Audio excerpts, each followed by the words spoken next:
Welcome back to the LEC Podcast for this special playoffs episode. I'm Finn, joined by Finn. Thank you, Finn.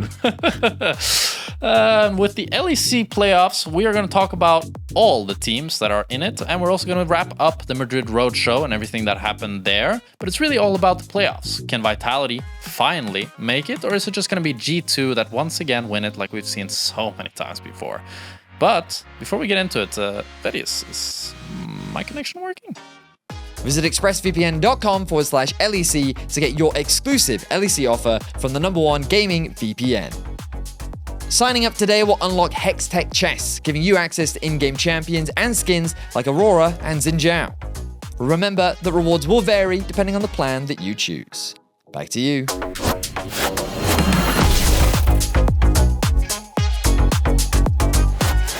Thank you, Veddy. Now, on to Madrid. Finn, what did you think of the weekend? Wow. I think it was one of the best regular season weeks I've seen in a long time, especially that last series. The way it ended, Yeah. I think it was absolutely flawless. There was so many good games that weekend, and I think a lot of fun picks as well. Like I think it was just a perfect weekend almost of League of Legends.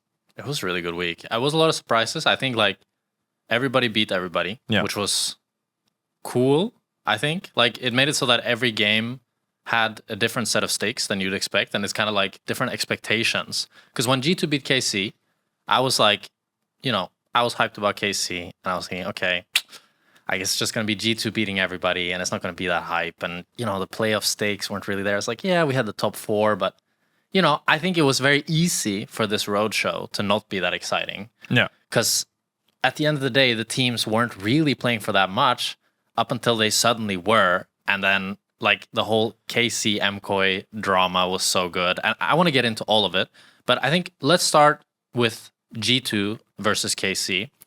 What do you think of that matchup and in general those two teams right now?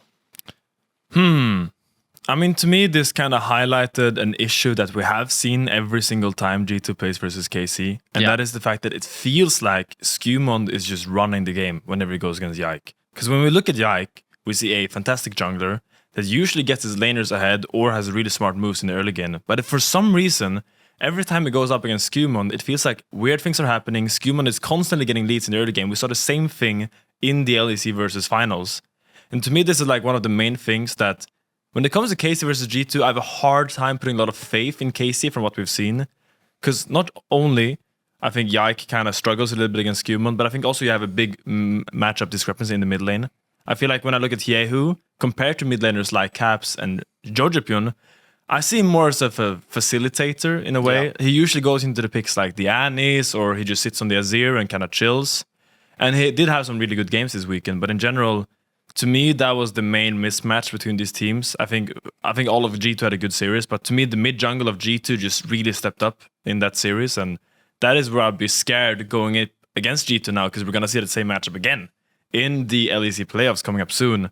So I want to see if KC can actually shut down or handle Caps and Skewmond, or if it's going to be a repeat of this weekend. I think that's fair for sure. Yike, as your fellow Swede, yes. Do you think he's a tilter? Because I have this feeling that whenever he gets invaded or he falls behind, I don't know if it's tilt or if it's like choking or just like, when a player kind of loses focus or gets out of the game. But I feel like he's the player that if the game is going well, I could see him just playing the game nearly perfectly. But if one thing goes wrong, I feel like he easily spirals and just the game is lost.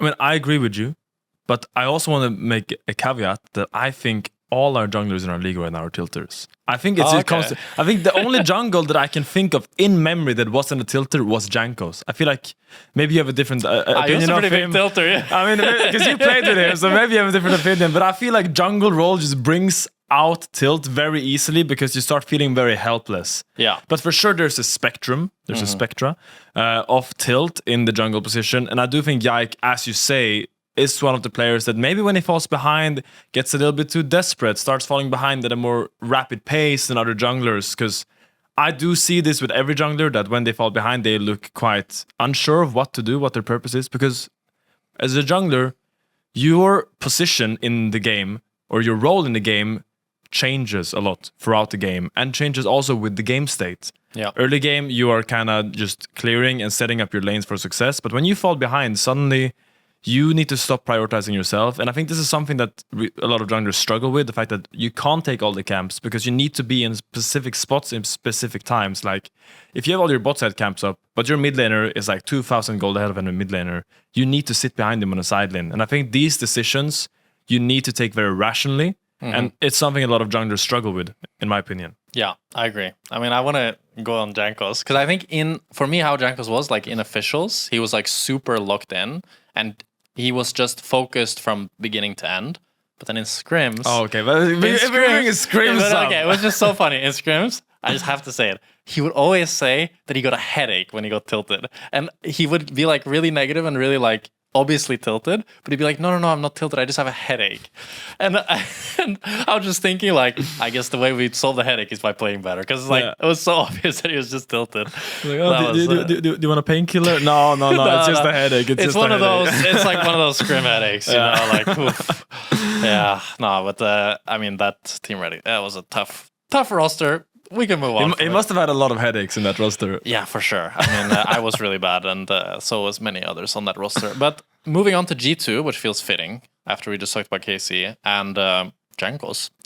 What do we think about G2? Do we just think they're the best team in the league? Oh, for sure. For sure. I mean, if you look at history, if you look at recent trends, if you look at just actual gameplay fundamentals, it feels like they are winning in all of these three categories. I think the fact that Broken Blade is looking better and better for every single week. I think Hansama has had one of the most sleeper strong splits in his career. Like, the disrespect Hansama gets to me is still baffling. I agree. I feel like people is caught up on like this Lord Dominic's thing from MSI 5 years ago or whatever it was. And they have like a really negative view of Hansama, but he has had a stellar spring split. And I think every single lane, together with Labrov, who also gets a lot of flack, but I feel like that's just because of his name in a way that people expect Labrov to be bad. He was pretty rough in those first I think splits. It's just the first impression. Like first impressions have a lot of carryover, and I think a lot of people still look at Labrov through those eyes. And it's also like, I think it's really easy when you play on a team like G2, if they ever do bad, then Labrov just becomes the scapegoat for that team. Yeah. But I completely agree with you. I think like all of G2 played really good at first stand, so we have that like international to fall back on. But then also just how they leveled up throughout the split. Caps is looking fantastic. We talked a lot about how Jojo could be the best player in the league. Yeah. And then Caps kind of stomped him, I'd say. He did solo kill Jojo level 3 or something and just kind of ran a few of those games. But I mean, Jojo fought back that series. Yeah, okay, he didn't get stomped, but for sure I would say Caps was quite a bit better than him. Caps outperformed him in that series. That is a fact. Like, that is objectively true, I would say as well. Yeah. But so moving on to MKOI. Yeah. What do you think about them? You know, I love MKOI. Yeah, you're an MKOI fan. Are you an MKOI fan again? Because you kind of lost your faith in them. I mean, I've always wanted MKOI to do really well because I think this is a super exciting team when they are at their best. But it's just so hard to have a lot of faith in them when you watch their games, because they have had the same tendencies now for 2 years where they are good individual players. They are all very solid players. And I think the fact that they just come into mid game and you don't know if someone is going to throw the game. Like, you just don't know if Supa or Mirwin is going to make a weird decision. I will say, I love that they're putting Alvaro more on engage now. I think they had to do this earlier, but that's what regular seasons are for. You try out things, okay? They realize the meta is enchanters. We are not really doing well in this enchanter meta. We are now just going to rely on Alvaro to be that engaged player for us, and we're going to maybe draft a little bit weaker bot lanes, but the value of Alvaro on something like a Rel, Nautilus, Rakan will be higher in the long run for our team. Yeah. Mirwin looks good on the Shyvana usually when he plays it. Yeah, I think Shyvana, Varus, in general, when he can play the funny picks that other top laners aren't playing. And I think maybe by Alvaro playing engage, then they don't really need to... when you have engage on support, it's less like pressure on top lane to draft a real champ. Like, you can kind of just pick whatever you want for your own matchup or for your own sake. And I think that suits Mirwin way better than him being forced to play something to fit the comp because you already have an enchanter and you have like a Bruiser jungle. Yeah. I mean, I also have a theory about MKOI, why they have looked quite bad recently. It's because, let's just take a look at the meta, what it has been, right, for the last months. It has been these ranged lane bully top laners, ranged supports, normal AD carry, normal mid, and then like a Bruiser jungler. When you have team comps like this against each other, suddenly finding fights becomes quite difficult for teams. And what is the most crucial virtue in these lane states or game states is patience. Because the fights are very slow. It's a lot of slow retakes for vision, like prodding and pointing, trying to find something. And all these dragon dances that usually was like you have position and then you engage when they come, they changed a lot. It's a lot of a slower, like you throw a skill shot, you wait 5 seconds until you can then throw it again, and then you slowly take more space. And when I look at the team identity of MKOI, patience has never been their strong suit. I think the fact that the game has slowed down so much around these objectives, and it's not just about these explosive engages that we know MKOI is super good at, like just think Elyoya playing Xin Zhao with Avar on Rakan. He just stacks up his Q 2 times, flashes on the carry, Rakan flies in, and then they all just go. To me, that is when MKOI is their strongest, when they can just have position and then make fast, quick trigger engages on the enemy carries or even on the front line. But the fact that the map is being played so slow, the fact that these teamfight dances are so much longer, I think is something that MKOI has really struggled to adapt to, and a method that they don't really fit well into. And that is kind of why they have looked quite sloppy these last few months. Yeah, I definitely do think like MKOI, for me, they're a team that seems to be trying to kind of have this LPL style, which kind of feels wrong to say these days, because I feel like like LPL and LCK are kind of similar. Like both of them play pretty fast League of Legends these days. It's not really like LCK plays very slow. But like when you think of the LPL of old, that was just like constantly trying to fight you at every single objective. That's what I feel like MKOI is the best at and what they want to do. And when they can't do that, but they still try to fight you and then they just lose the game and throw. Yeah. So I completely agree with you there. And I think their kind of adaptation towards the meta and being like, we don't really care about the meta. We just want to do our own thing. I think that served them a lot and made them look a lot better in the roadshow. And that's why, I mean, G2, MKOI, they both went 2-1. And we had some takes of our own last podcast, right? Odo said he was not really excited about GX. That wasn't what the question was, but he still said it. That's on the record. Yeah. But he picked KC, and I picked KC as well, and you picked G2. And the actual King of Madrid wasn't really one, because both G2 and MKOI went 2-1, and everybody lost to each other. But still, it was kind of G2 and MKOI that did the best. While KC lost to a lot of teams. But I still think KC is the second best team. Ooh. Do you still think KC is the second best team? I think the second place team is completely up for grabs right now. To me, like we have a clear 1, and then the 2, 3, 4 to me, because we haven't seen Vitality play in a long time. Yeah. We have not seen Vitality for a bunch of weeks now.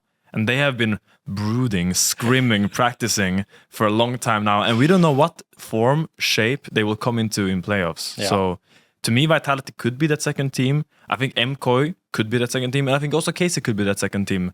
To me, I'm going to not bring it back to MKOI. I'm sorry. No, keep going. But I think MKOI is the team of our top 4 teams that is the least meta versatile. To me, MKOI as a team has a super high. But when the meta is not really in their favor, I don't think they are the best team at like molding their team into a different meta. While I think KC Vitality, who I think is one of the best teams in this current meta, I think Fleshy on range support is fantastic. I think Naka on lane dominant carries is even better. And I think the fact that Lindsas just ties it all together is why Vitality has looked so good together with G2. So if I would just go by what I think the meta is and what I think the best teams are according to the meta, I would actually go G2, Vitality, KC, MKOI right now. Oh, wow. But that is, of course, not always how it plays out. The meta will change coming into playoffs. It's always different, especially when there are these long breaks. People can prepare things. They can figure out what the meta is. How do we beat the meta, or do we go to the next meta? Like, it's a lot of mind games happening or developments happening at the same time. So it's super hard to say who the second team is. But I do think G2 is clearly the best team right now in our league. Fair enough. Do you think, the change they did with the minions? That if you auto, it doesn't... I'm mad about that. You're mad about that? Yeah. Do you think it matters for the meta in like mid or top? Because for bot lane, it doesn't... I don't know. Maybe I'm a noob, but I played in LEC. I still never really... I mean, you used it in bot lane a little bit to just pull the wave faster away from tower, but it was kind of like whatever. I mean, the big thing actually about this change is that before what you did is that if you out-attack one of the range creeps on the first wave, the minions would all kind of start hitting you for a split second and then go back to hitting whatever was in their priority target. So like usually it would be the closest minion. And what this did is that usually when a minion wave crashes, all the 3 melees are hitting each other and they all kind of die at the same time. Yeah. But after you mess up this initial kind of balanced wave state, suddenly all the range creeps because you pull them slightly to one side when you hit them, because they aggro you. They're gonna start chasing you. You run down one side. They're trying to hit you. Suddenly all the free range creeps would focus down one melee minion. So what does this do? This suddenly means that the melee minions are now dying not all at the same time, which makes it really difficult for melee champions to walk up and just get all these free melee minions in one fast swoop.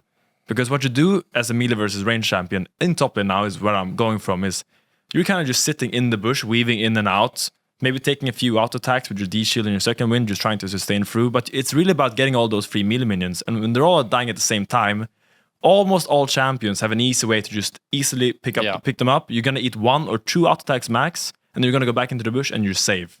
And if you get those free melee minions as a melee versus range top laner on that first wave, you're quite happy. Because that is usually where you're going to eat the most auto attacks by the enemy top laner. But the fact that you can't do this anymore is actually going to make laning as a melee versus range a lot easier. Let's say you're playing Cassante versus Varus, a really bad matchup. If Varus did this, suddenly the Cassante now has to decide to walk up to Q a wave. Yeah, and he gets only Q1 minion versus versus now he can Q3. And he should be able to Q all 3 in practice. And that just makes these lanes a lot easier for melee champions. And when the meta has been all these range champions for such a long time, this actually could be a change that will help a little bit. Now, this is only the first wave this impacts, as far as I'm aware. Isn't it? Maybe I'm too noob to understand what it is, but I thought it was like the change is when you auto attack a minion that you might get... You don't get aggro as long as the minions can still auto other minions. Yes. But that's not just for the first wave, no? That is not for the first wave. It's most relevant on the first wave because that's usually where you see like a completely neutral crash. Yeah. And all minions are just hitting each other. I mean, I also think like when you crash, what I thought was the most useful is where you crash a wave under tower and then you hit the minion to drag the minions away. Oh yeah, that is also a trick. Out of tower. But you can't do that anymore. You cannot do that anymore. That was really useful in melee matchups top lane, for example, where because usually in top lane, when you play a melee versus melee, whoever has the stacking wave is going to be stronger in the all-in. Why? Because you have more range minions and they do more damage. So you'd usually see this ping pong that was happening. Like you stack a big wave, crash 3 waves, and now suddenly the enemy has all these waves under tower, and now he's going to stack a big wave into you. So what you could do to break that cycle was to attack one minion, pull it out into the middle of the wave, and suddenly your minion wave is now stacking into the enemy again because you have all your minions clamped up, and his minion wave doesn't get to stack while hitting your wave. Yeah. This might seem really weird if you don't know, if you don't understand this. Yeah. I'm sorry for not explaining TLDR, small minion change, but has big impact. Yes. Are you sad that it's removed?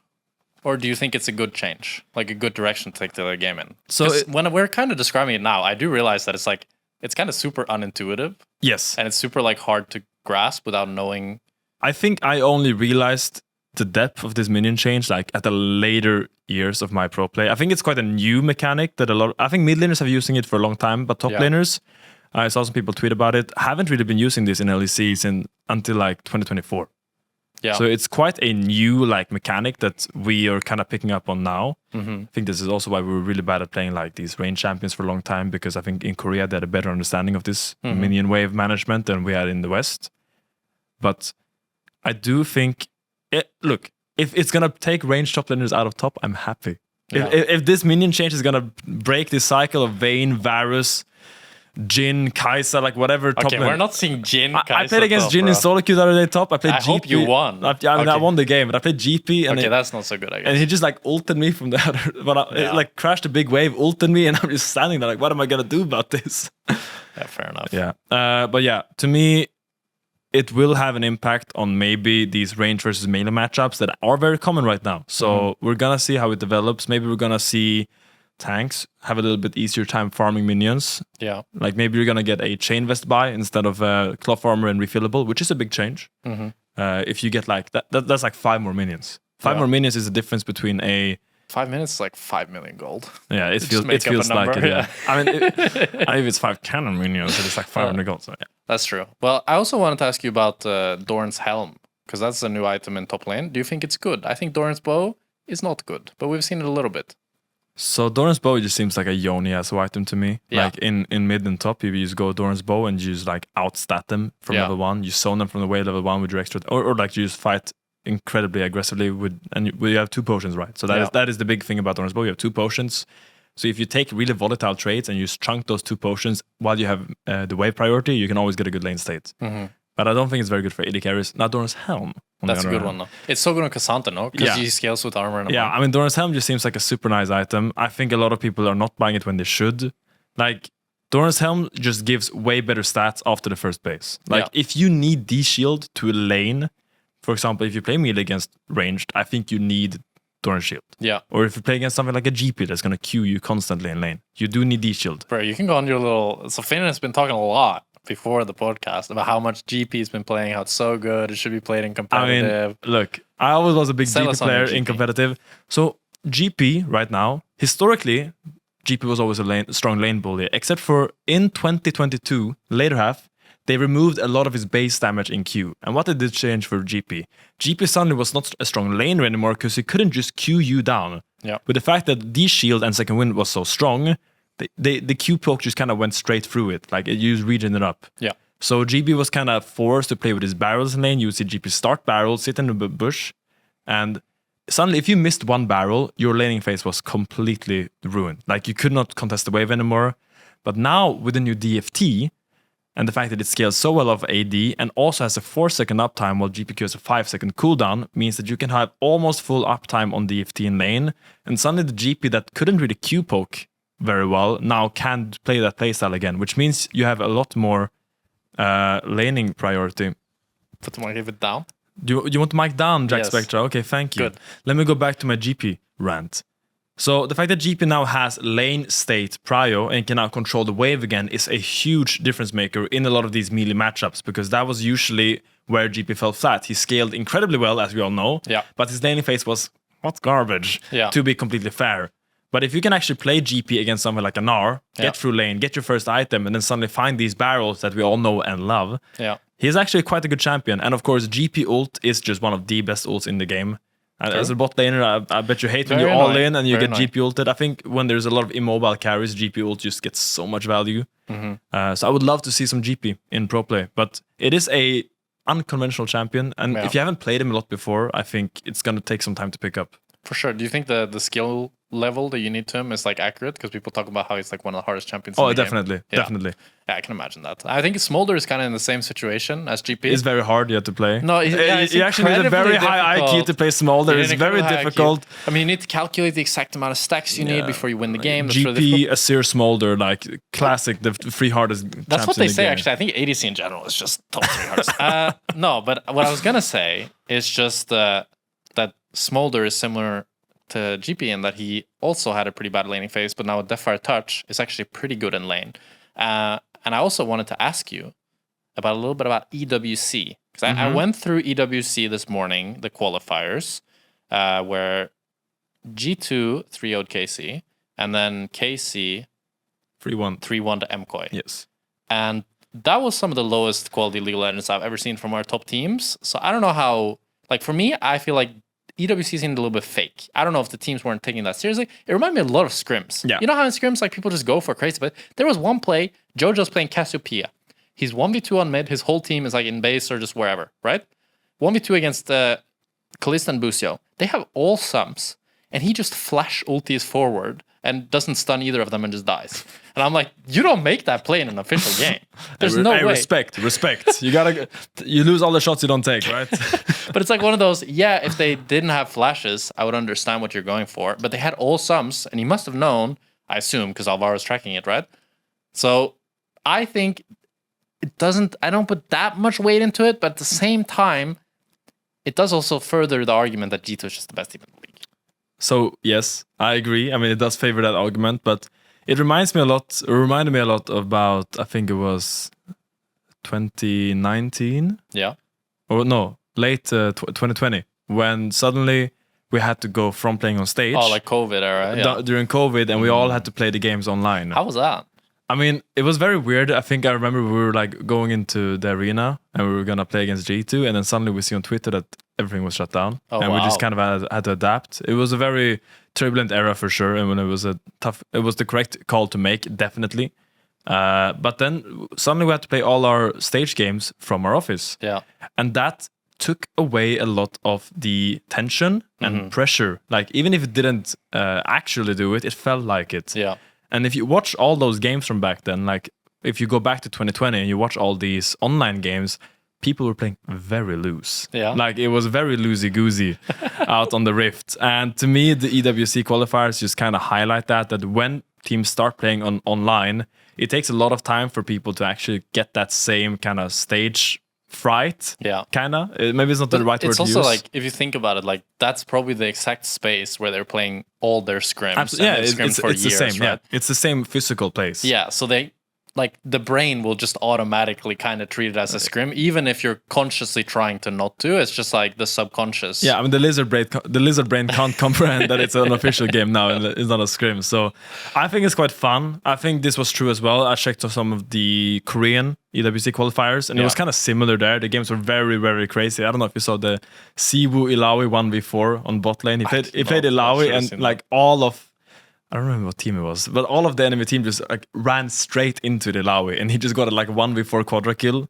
Wow. So it kind of like shows that all, like, it's not just Europe that is playing a little bit more sloppy in these EWC games. It's just the human brain. Yeah. When you're used to playing on stage, when you're used to having all the lights on you, the crowd noise, and suddenly you lose all that, you kind of just think, oh, it's just another game of League of Legends. And yeah, this is not an excuse we should be having, because teams should still be disciplined enough to play control League of Legends, but it is the reality, the fact that the games are kind of low quality because of this change, and it's going to be interesting to see how it plays out in the future. For sure, I agree with you, and I brought it up because I saw Smolder a lot in the EWC. And I think we'll be seeing Smolder a lot, definitely going into playoffs. But with that, let's talk a little bit about playoffs. Yes, please. Yeah, who is your favorite team going into playoffs? I assume is G2.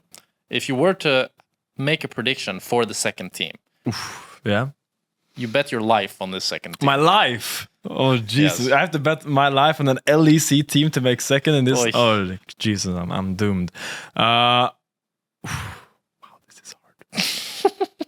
No, I gotta go with my gut instinct and just recent trends. Yeah. Like, I know they lost in EWC against KC, but I will have to say MKOI as the second place. Oh, wow. Okay. Because I just think they are kind of adapting to the meta now. They're finally playing their own style, and they're actually like playing what has been working for them in the past. I think Alvaro and Mirwin has looked way, way better. I still think Elyoya is one of the best junglers in our league. I think right behind Skumon right now, I would put Elyoya. You think he's better than Yike? Yes. To me, that is... From what I've seen recently, I think Elyoya is... You're going to take away your Swedish passport after that one, bro. Yeah, I mean... Picante. No, I mean, I just think Elyoya and Georgipun is such a strong mid-jungle, and when Alvaro is then in shape, I think MKOI has always had the best mid-jungle support in our league. Better than G2's for a lot of the time.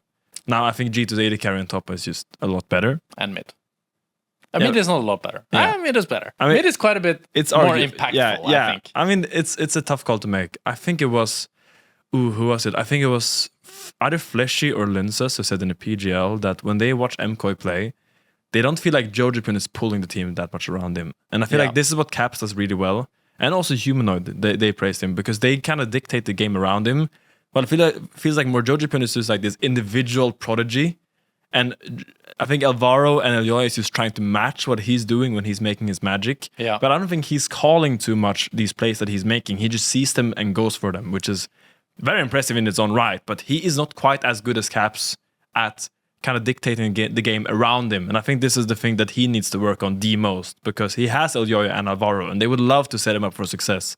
But sometimes he goes for a bit too many solo plays just because of how good he is individually. Yeah, I agree. I mean, I think if you watch G2, I feel like I could talk about the macro all day, because like every single game after minute 15, it's just the Caps macro masterclass. He's like so good at overloading on the same side as BB.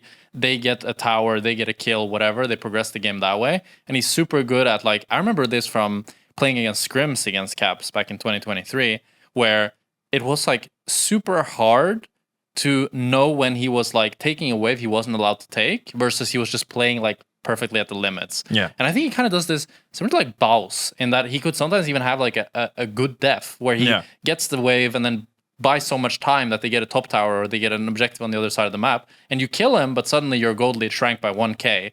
And I think he's one of the few players that is super, super good at pressuring around sides. I think Humanoid is another one, but Humanoid is just like, he doesn't quite always have the either the hands or the just ints a bit too much straight up. Like he just gets caught on side. While I think Caps is really honed in now. It's really rare that you see him just like randomly into on side. It happens to every player, but it's much more rare. And he's just, the pressure that he puts on the enemy team in every single scenario, it's just wonderful to watch. So what Caps does super, super well, and by far the best player in our region, is the fact that the G2 play pattern is you put Caps on the side lane, you push mid with Hans Sama, Skymon, and Labrov, and then you walk into the Caps lane and just put with vision for him, because that's all he needs. He just needs information. And then the next rotation, suddenly they push mid and then they go the other side. They reset, they get their wards, whatever. But Caps, once he have this vision set up, he will then play mind games on the enemy team constantly. All he needs is vision. And the way he utilizes this vision is by just pushing waves he shouldn't have. Like if he sees people are not rotating towards his lane on this vision, he will insta-push the wave. And then he will just walk in fog and just stand behind where the wave died. He will just stand in fog right behind where the wave is hitting each other for when the next wave crashes. And then if no one is rotating for 5 seconds, he just goes up and pushes it again. And that's when he usually puts the foot on the pedal and it just goes super deep. Because if he doesn't get punished for that wave that he was a little bit sketchy, he suddenly realizes now if they want to punish me on the next wave, they're going to have to commit so much for me. And he's just going to rely on his hands, his game sense to kind of outplay whatever gets thrown at him. And when you have Caps on his side lane with that vision setup that G2 is so good at giving him, that's where you get the G2 magic in the mid game, because he just transitioned games from a 2k goal lead into 5k goal lead through his side lane pressure alone. And that is so impressive, and I think is something that a lot of people are not utilizing, especially the fact that he's just standing behind where the wave is hitting each other in fog of war. Enemy mid is scared that he might rotate mid because it's Caps, like he can do anything. Enemy top is like, does he have TP? Is he gonna TP on mid? But no, he's just standing there pressing S, like dancing right behind where the wave is hitting each other, right behind it in fog of war. And then the moment he realizes he can go and push that wave, suddenly it's too late to punish. Or if you punish, he's gonna drag you all through bot lane, he's gonna drag you through the jungle, dance on your grave, he's just gonna make montages on you. Like, it's so difficult to play against him. It's a nightmare.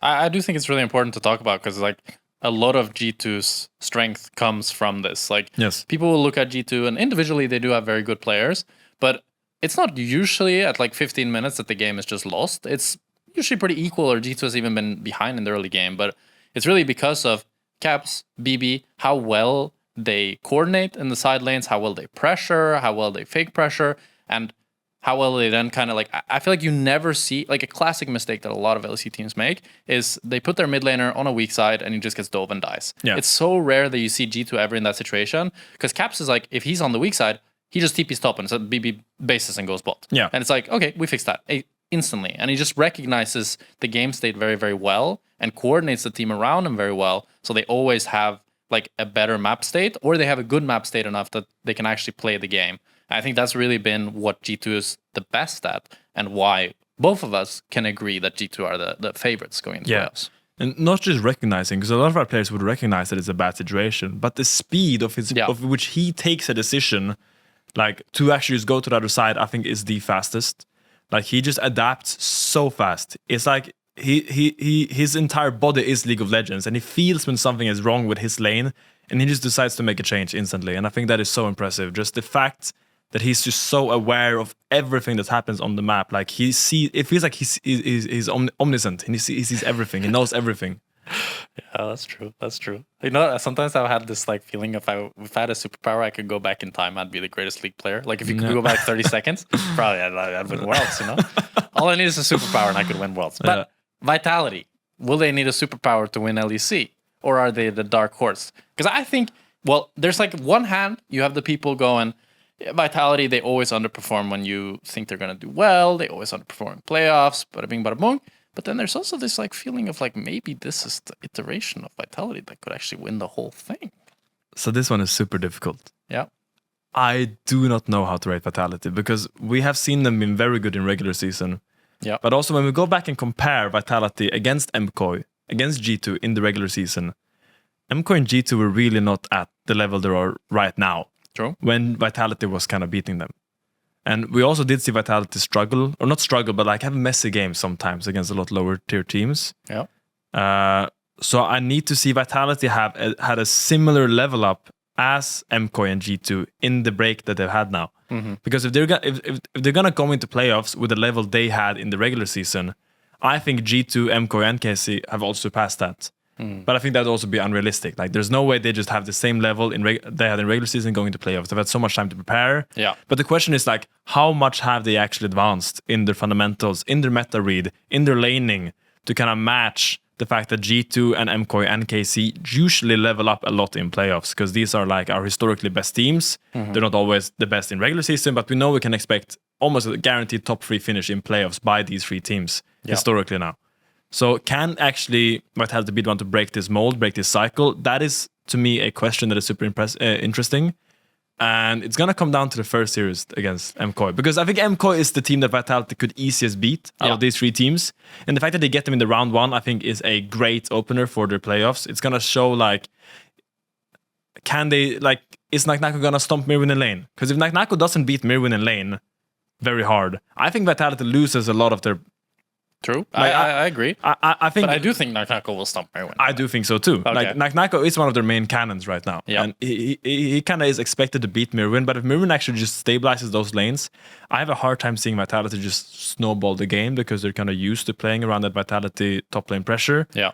Now they've won games, of course, where Naknako hasn't been relevant. Like if Kars is playing the Caitlyn, or Humanoid, Lynsas and Fleshy has like the Bard Bruiser combo where they just walk around the lane and catch people with Tempered Fate or just make plays.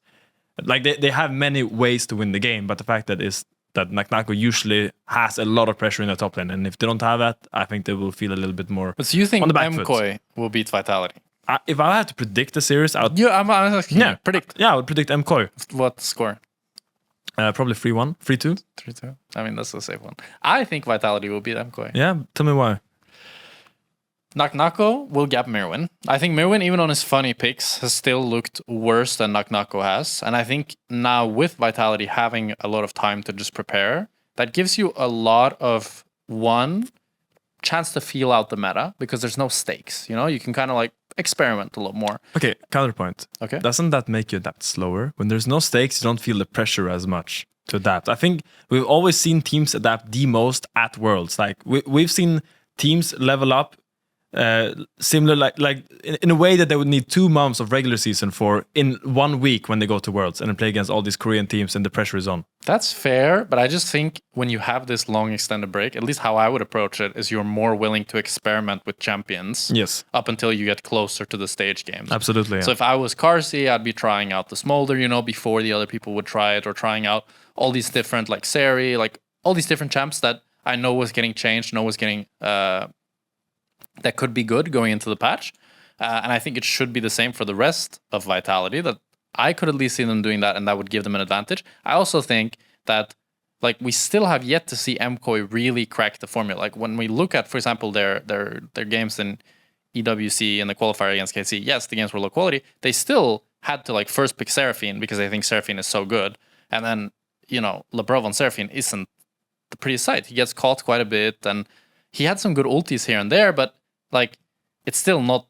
Did I say Lebrov? Yeah, Alvaro. You mean Alvaro, right? Alvaro. Yeah. It's not the Alvaro that we're used to when he's playing these range supports. And you can try to force a melee support every single game, but then, you know, like, then you have Carsey on the Yunara Lulu, you get the Ashe Seraphine. I think there's just a bit too many OP bot, like Caitlyn Karma. Yeah. There's a lot of good bot lanes that is going to stomp you in lane if you're not willing to contest. I mean, I will say I'm really worried for MKOI if Vitality locks in like Caitlyn Bar or Caitlyn Karma. I don't think they have the tools in draft to actually handle that, because I think the best answer to that would be like a Varus or a Jhin, I guess.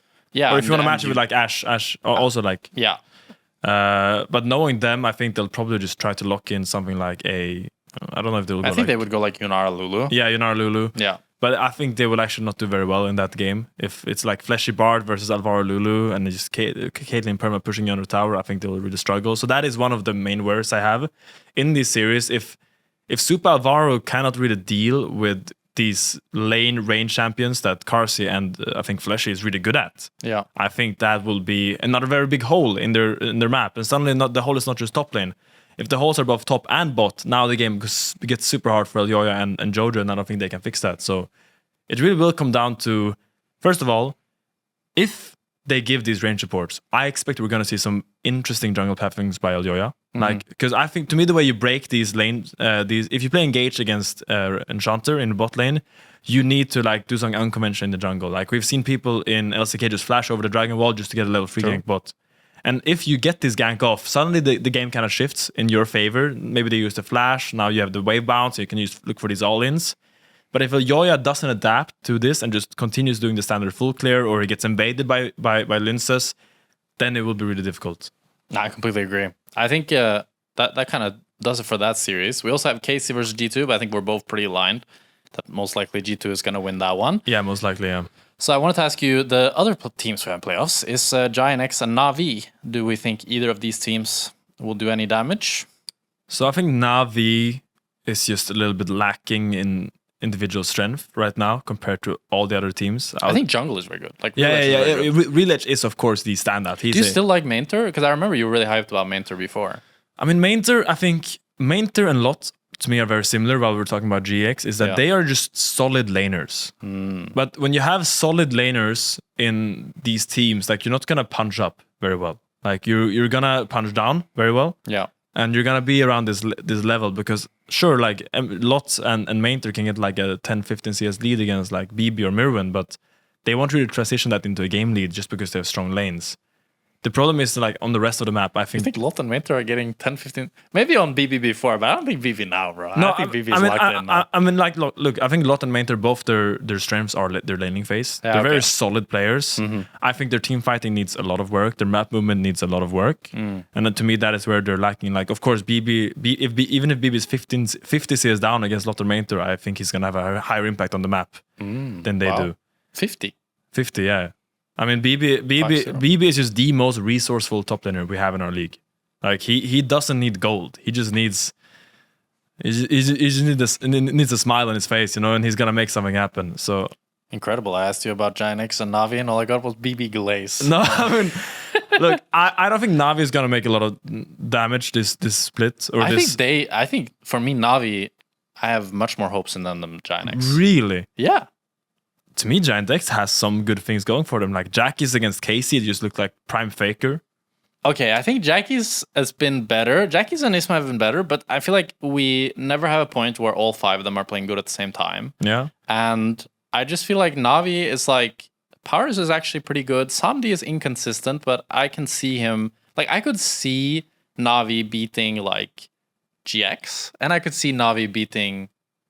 MKOI. There's no way. I think Na'Vi is beating MKOI. I don't think they will beat MKOI. I think I can imagine it. I can imagine GX beating MKOI. What? Like, bro? Because look, they just have to look Brand top, and it's a GG. True, he did play. It was Kana who played the Brand top. No? I mean, I came into that weekend. It's like, guys, I think Brand is super strong. Yeah. So I requested our graphic team to make a Brand graphic, and I thought it was going to be played mid. Yeah. But then it wasn't played for 2 days, and I was like, oh shit, okay, well, I guess I was wrong. And then Sunday game 3, like last game, they just lock in Brand top. And it's something I played in solo queue. It was actually popularized by a Korean YouTuber. He has like 200k subs on YouTube. His name is One Versus All. Oh. He kind of got popular as a Chinsha top OTP. But these days, he's just like innovating weird picks. And he's kind of he played a lot of Brand top in Korean solo queue. But he's all pretty good with Deathfire Touch, no? That's the idea. Yeah. Yes. Like, what he did is he went Ghost, Deathfire Touch, and just rush Rylai's. And in all the melee matchups, you just space them constantly, getting multiple rotations of, and just running them down on long side lanes. But Kana didn't go Rylai's rush. I thought that was bad. Yeah, I think against Jax, you want to rush Rylai's, not only because of the HP, because suddenly, like, if Jax is to jump into a Rylai's Brand, that's a big HP pool to get through. Yeah. And then you can just kind of space him but also, very well. Important to note, the interaction with Rylai's and Deathfire Touch and Brand burn is disgusting. Yeah, you get hit by one. It reapplies. Yeah, you get constantly. hit by one Brand spell and your CC are slowed for legit like 10 seconds. It's unbelievable. You can keep going. I just have to. I'll keep talking. Because I played against Brand Bot. Brand Bot is so unskilled. Like, he mean, uses Q and then just E and it spreads and you die. He and Qs the cannon and then E's and it's like a million range just spread effect and you cannot dodge it. And it's the same for Brand Top. Yeah, he can just poke you forever. Probably against Jax, you need to hold your E because the way the matchup works is that if Jax jumps you EQ him and then you space the stun and then you just run him down after. I do think that game kind of massively misplayed individually. I think about the time where Boosie was roaming up top. He was baiting that he was basing, but he was just sitting in the bush. And then he flashes out of the bush. He tried to do the EQ flash. Oh, yeah. And then he just misses the Q. And Jax just flashes the Nautilus hook and just kills him. And then it was like, oh, okay, well, that was rough. Was a nice try. But yeah, I think Brand mid is good. Brand top can work. But this all came down to Lot was pretty good at Kana's funny picks. I think he had a solid series against KC. I mean, he didn't look bad. I think we'll maybe see more Brand later on in playoffs. But I think wrapping up our playoff predictions, we think you think MKOI will win against Vitality. I think Vitality will win. Yeah. And both of us think G2 will win. Pretty handedly, yeah. And then I think Navi will beat MKOI. No, I don't think that. No. I think they could beat MKOI. And you think GiantX could beat MKOI, but probably both of them will not do a whole lot of damage. Yeah, I mean, I would just reiterate that I have more faith in GiantX than I have in Navi right now. Yeah. I think GiantX has some good things going for them. To me, GiantX is like one Noah Jun level up to like the level we expect from Noah and Jun. That's fair. But we just haven't seen Noah Jun level up at all. That's I mean, they also seem quite similar to MKOI, that they're quite bad in this range support meta. I think just like MKOI, GiantX was heavily reliant on Jun on Engage. True. Like Jun on Rel, Jun on Nautilus, he was making a lot of these plays for them to kind of accelerate the game in mid-game. Yep. And when he's not the guy with the tools to make those plays, suddenly the team looks a little bit lost. Similar to MKOI with Alvaro. And I think this is one of the main issues why these bot laners haven't been looking so good in quite some time. I completely agree with you, Finn. Now, let's move on to some of the community hot takes that we had, and we'll see if we agree with any of them or if we disagree. First one is from Stakis12. G2 will sweep playoffs, no games dropped. I think you haven't watched G2. I mean, okay, if you think G2 is not going to drop a single game, that is a little bit over-ambitious. I mean... But it's also not... It's like, I feel like it's not that hot of a take. It's not a crazy take, because we all kind of expect G2 to just beat playoffs. Like, we do expect them to win and go to MSI as our first seed. Yeah. But losing no games... Wow. I mean, I would not bet my spleen on that. Yeah. And then we have Enger with Vitality won't win a single best of series. So they would have to lose. I mean, they would lose to MKOI and then they would lose to GX or Navi? GX or Navi, yeah. Nah, that's a hot take. That's a hot take.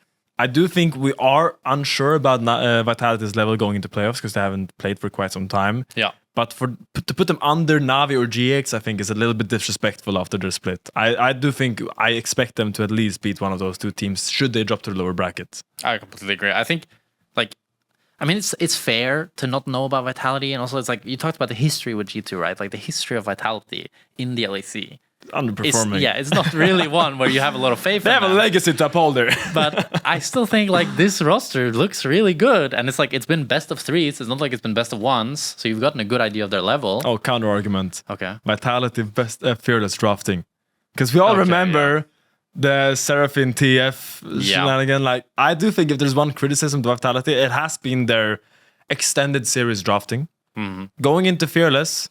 Is this something that they've really been tried in? Because we don't know what happens in Vitality Game 4, Game 5. Maybe this is actually a super weak point that we actually haven't seen yet in regular season. That's true. They might completely choke the draft. You might be right. I mean, this is a scary thing, right? You could also say that they have learned the most. Because, when you make a mistake, you learn. And they have made the most mistakes. Yeah. Arguably. I mean, by that logic, Heretics and Shifters would be really good right now.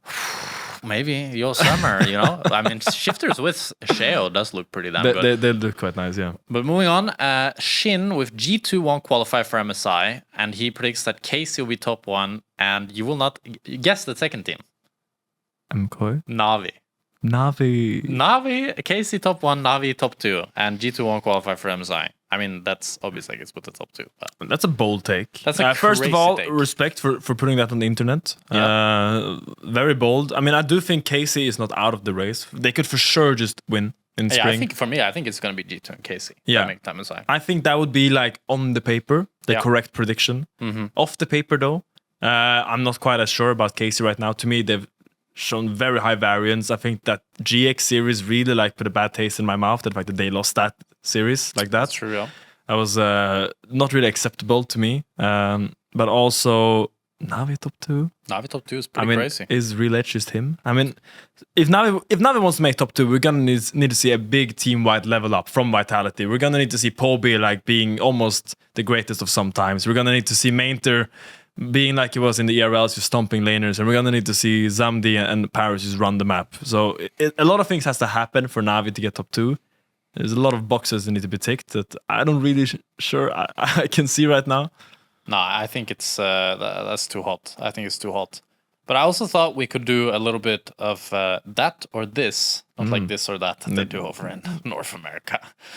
So we choose 2 options, and which one would we rather prefer? Okay, I like that. Okay, so LEC places first at MSI. Oh yeah, but last at EWC. Oh, last. Yeah. Or LEC places last at MSI but first at EWC. Okay, this one is... But we take MSI. Like what is MSI. Yeah, next question. A team that isn't G2 wins LEC but doesn't make top 4 at MSI, or G2 wins LEC and makes top 4 at MSI. Ooh, top 4 MSI is quite a low bar though. Is that really what we're settling for? Yeah, top 4 is kind of... I don't like any of these. Yeah, I don't know. This was... I mean, for sure it's going to be G2 wins and makes top 4. Like we care about our region, like, but top 4 we got to aim higher than that right now, I think. Okay, Vitality wins LEC, but has to play the first match against LPL number 1 seed and get stomped. Or Vitality makes it to MSI finals, but we get stomped by the LCS number 1 seed. LCS? Oh, LCS. You had me there. Yeah. Until we're losing the LCS first seed. I mean, I'm going to take the MSI finals, bro. I'm going to... yeah, I mean, we have to. We have to take it, We have to swallow our pride. As long as we last longer than Team Liquid. Yeah. It's going to be worth it. Yeah, I mean, surely we won't lose faster than Team Liquid, right? That's still the fastest international finals of all time. Yeah, we won't. I mean, Vitality does have some of the players that was on the Mad Lions roster that lost in 16 minutes, right? Was it 16:47, yeah, against T1. Yeah. Was it Elyoya Karsi, right? Yep. So hopefully they won't do that again. Yeah. But who's even the LCS first seed? Who would they be losing to? Lyon? I mean, we don't know yet. Yeah, I guess. It would be either Inspired team, Lyon, or it would be... Inspired would tell them to shut up and they just lose. True. He would like a list. Yeah. Okay. I was thinking before we wrap up, we could kind of do like our top 5 players kind of do like a wrap up of the regular season. Okay. Who was if you had to make like a top team, your best dream team roster? Okay, so 1 per position, right? 1 per position. So this was super easy before the roadshow. Now it's a lot harder. For me, it's Naknako, Skumond, Caps, Kalist, Busia. Really? Okay. I mean, I agree with some of them. Yeah. I also have Naknako. I think he's just been by far the best top laner. I would also probably take... Would I take Skumond over Elyoya? I'm taking Skumond every day of the week. I love you, Skumond. I love how you full clear. You clear the camp so well. You always have a CS lead. You're always reliable. But you also gank. You don't get too into the gritty nitty of just staying in the jungle and not wanting to leave. You do both so well, Skumond. You're my goat. Okay, I mean, I have a super team, actually. I'm taking Naknako. I'm taking Elyoya Jojo. Okay. Because I think they are just by far... Like, I think Jojo still, like, despite that Caps series, he still showed a lot of good things. I know he got solo killed. I know he looked bad, but he still did quite good at series. Okay. Even after that. And then I'm taking Hansama Buzio. Yeah, my team is mugging her so hard, by the way. You're taking Kalist Buzio over Hansama Buzio? Yeah. They already have the synergy, and Kalist, I think, has had a better split than Hansama. Wow. Why? He's played better. I don't know. He's played good League of Legends. I think Kalist, you know how you talk about how LeBro had like a bad first impression? I think Kalist had a great first impression, but now everybody seems to think that Kalist is some guy that he can't be trusted with a lead. He's going to throw the game. No, I mean, Kalist is incredibly talented. Yeah. And he always tries to push himself to get, like, he always tries to squeeze so much water out of the stone that he can. Yeah. And I think that is a super good quality to have, but I still think... water out of the stone? That's not a saying, is it? That's my saying now, okay? Like, you squeeze the stone so hard, it starts dripping out water because there's so much internal water in the stone. You squish that hard, and that's how good Kalist is, because he's squeezing the stone, so it's dripping. But yeah, I do think Hansama's had a better split than Kalist. I think he's been so consistent. Like, genuinely, every single game, Hansama looks so good. And I know he's really good at dictating the team around him. And I think if you put Hansama and Labrov, Hansama and Busio, sorry, Labrov, with Elyoya and Jojipun, I think you have a super scary mid support jungle. I think you have super strong side laners, and I think you have just a fantastic team. What if you picked Labrov over Busio? Would that be crazy? That would be crazy. I think Busio is way too good. Better? And it's also on record, because I did say on record that I thought our two best players in our league were from North America. And you did pick both. So yeah, that's fair. I do think Jojo and Busio are two incredible talents that we snagged from the lousy Americans. And I want to keep them. Yeah, fair enough. I agree. I still think, I don't know, I think Callista's just been also super consistent. I don't think he's really had any bad games, but I think he has had more firepower for me than Hansama's had. And I feel like right now, I mean, the meta has been really good for Hansama, I feel like, with his double ranged and all that stuff. So I can definitely see the argument for the regular season that Hansama's been better. But definitely, if this was a roster going into playoffs, then I think my roster is way better than yours. Okay. You're entitled to your opinion. Yeah. It's fine, Jackspektra. It's fair enough. That's all we have time for this episode, and I think we've just about covered everything you need to know for the playoffs. But if you want to come right here in the Riot Arena watching it in person, you can get your tickets now on ematickets.lolesports.com. And once again, thanks for our sponsor ExpressVPN for their support of the podcast. And if you can't join us in person, then you should at least join us for the first match in playoffs, because it's going to be KC versus G2 on May 23rd, Saturday. So you definitely want to tune in for that. And we'll be back one last time this split on June 7th, where we'll be talking all about the LEC finals before we crown our champion. And thank you so much for watching. Visit expressvpn.com/LEC to get your exclusive LEC offer from the #1 gaming VPN. Signing up today will unlock Hextech Chess, allowing you to get access to in-game champions and skins such as Aurora and Xin Zhao. Rewards will vary depending on the plan you choose.